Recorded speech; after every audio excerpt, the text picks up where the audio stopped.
Ngomong soal tadi ketidakpastian dan gelap, ini kan semuanya gara-gara perang antara Rusia Ukraine gitu, Pak. Nah, yang salah satu yang menyita perhatian publik adalah kunjungan Pak Jokowi ke Rusia, ke Ukraina, dan bertemu dengan kedua kepala negara ini, Pak. Apa sih Pak yang Bapak sampaikan? Apakah Bapak menyampaikan bahwa ada ancaman-ancaman dan mengerayu mereka supaya damai atau bagaimana, Pak? Iya, yang penting kita ini memang harus selalu update informasi Iya. dari sumber-sumber yang memang penting untuk kita dengar.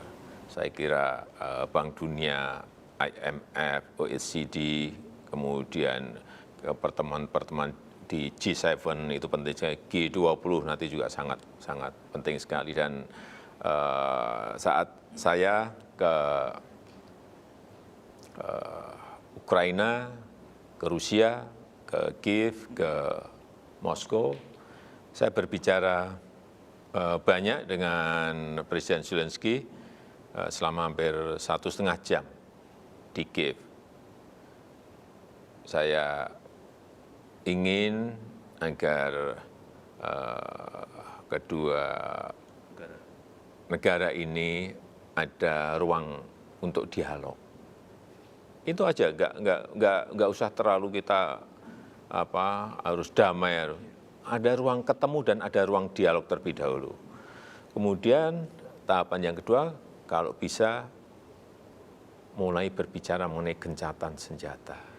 Ini tahapan-tahapannya seperti itu. Tapi setelah saya berbicara dengan Presiden Zelensky selama 1,5 jam, memang ruang itu masih sulit. Kemudian saya bertemu juga dengan Presiden Putin, hampir 2,5 jam, lama sekali. Dan saya menyampaikan tadi juga mengenai ruang dialog bisa dibuka, kemudian mengenai gencatan senjata. Tapi saya melihat juga masih sulit. Sehingga saya masuk ke hal yang bukan di masalah perangnya, tapi saya masuk ke rantai pasok pangan. Karena apapun, dua negara ini menjadi pemasok gandum terbesar di dunia. Saya berbicara dengan Presiden Zelensky,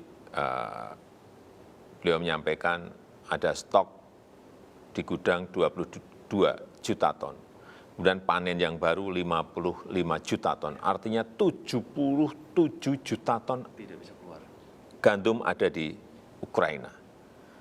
Berbicara dengan Presiden Putin, beliau menyampaikan di Rusia ada 130 juta ton gandum. Total berarti 207 juta ton gandum berada di Ukraina dan di Rusia. Berhenti. Saya tanya ke Presiden Zelensky, masalahnya apa? Masalahnya karena tidak ada jaminan bahwa kapal yang masuk ke Odessa di Ukraina itu dijamin keamanannya. Dari situlah saya masuk ke Presiden Putin untuk meminta jaminan bagi kapal-kapal yang membawa gandum keluar dari Ukraina. Dan Presiden Putin menyampaikan, saya berikan jaminan keamanan kalau hanya itu. Dan saya sampaikan, apa boleh statement ini saya sampaikan ke media? Oh silahkan. Dan saya sampaikan ke media saat itu. Dan juga saya menginformasikan ke Sekjen PBB Antonio Guterres bahwa sudah ada jaminan keamanan sehingga kapal bisa membawa gandum dari Odessa menuju ke Istanbul. Kemudian ditindaklanjuti dan saya kira 2 minggu yang lalu sudah mulai keluar satu kapal. Saya kira ini bagus. Meskipun juga saat ini harganya belum kembali normal Pak gandum, Pak. Ya karena belum keluar kan, 207 itu baru keluar satu kapal, kan masih kecil banget.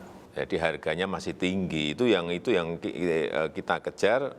Apabila ini keluar, harga pangan akan turun lagi dan itu menyangkut kekurangan pangan, kelaparan yang ada di negara-negara di Afrika dan di Asia. Ini harus segera diselesaikan.